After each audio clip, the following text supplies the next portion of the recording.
This hearing, a threat to justice everywhere, stemming the tide of hate crimes in America, will come to order. At the outset, I want to acknowledge the possible attempted assassination on former President Trump. I'm relieved that no one was hurt, and I thank the Secret Service and their law enforcement partners for keeping the former president safe. My staff was briefed by the Secret Service over the weekend, and we were asked them to keep us updated on the investigation. As we will discuss today, violence and threats of violence are always wrong, no matter the motive and no matter the target. I first held hearings on the growing threat of hate-motivated violence in 2011, again in 2012, after a white supremacist murdered 7 worshipers at the Sikh Gurdwara in Oak Creek, Wisconsin. Since I became chair of this committee, we've held several more hearings on the subject, including a hearing after the hostage crisis at the Colleyville, Texas synagogue, where we heard compelling testimony from Colleyville's Rabbi Charlie Citron Walker. The FBI's most recent national hate crime statistics document 11,634 hate crimes, the highest number since the FBI began reporting data. And since the horrific October 7th Hamas attack on Israel, we have seen an increase in attacks on Jewish Americans, Palestinian Americans, Arab Americans, and Muslim Americans.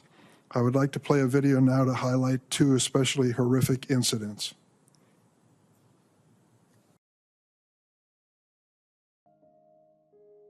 Today marks 5 years since the Tree of Life synagogue shooting in Pittsburgh, the deadliest attack on the Jewish community in U.S. history. A community also now confronting the assault on Jews in Israel. I still can't believe it. It's just still so raw. When Hamas launched its deadly terror attack in Israel, for Lee, the pain from 5 years ago came flooding back. Very activating and very difficult. Wadia Al-Fayoumi was stabbed to death by his mother's landlord on Saturday morning in Plainfield. The boy's mother was also stabbed, but she survived. Prosecutors say the family's 71-year-old landlord, Joseph Zuba, attacked her over the conflict in Israel and believed his tenants were going to call over their Palestinian friends to harm them. I need justice. How can you live without justice? And how you will be in peace without justice? This as tensions are high across the country, with protests on both sides since the conflict began, as the FBI warns of mounting threats against Muslim and Jewish people nationwide. Pray for peace. We need many prayers for peace. I'd like to acknowledge that my constituent, Hanan Shaheen Wadia Al-Fayoumi, mother, is in the audience. I was honored to join my colleague, Senator Tammy Duckworth, and Congresswoman Delia Ramirez introducing a resolution honoring Wadia. Mrs. Shaheen, I'm so sorry for your devastating loss. We are also joined by Alan Mallinger, his wife Lauren, and their daughter Amy Rose Mallinger. Alan's mother and Amy's grandmother was one of the 11 congregants murdered at the Tree of Life synagogue, the deadliest attack on Jews in American history. I thank these survivors personally and their families and friends for joining us this morning. Since 2000, according to federal law enforcement, white supremacists have been responsible for more homicides than any other domestic extremist group. White supremacists have been more responsible than any other domestic extremist group.